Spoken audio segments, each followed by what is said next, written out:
And I know you're working hard, you're working in your career, and you're doing everything for whatever you want in your life. But, just don't forget I'm here. I'm whenever you want to spend time together or you want me to just be there, I'm always here for you. So just don't forget it. I love you, and I hope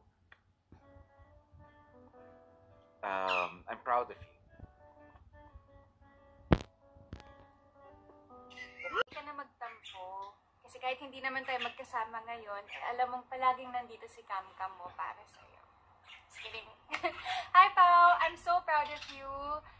Talagang hinahangaan kita dahil alam kong pinaglaanan mo ng oras at pinaghandaan itong event na to. Sigurado ako na marami kang matutulungan na survivors ng Odette at talagang nagpapasalamat ang lahat ng kapamilya sa inyo. At salamat din mula sa aming lahat sa Marry Me, Marry You sa pagsubaybay nyo at pagsama nyo sa amin. At pahirapan nyo pa sila, Pao, okay? Thank you guys and enjoy! Bye, Pao!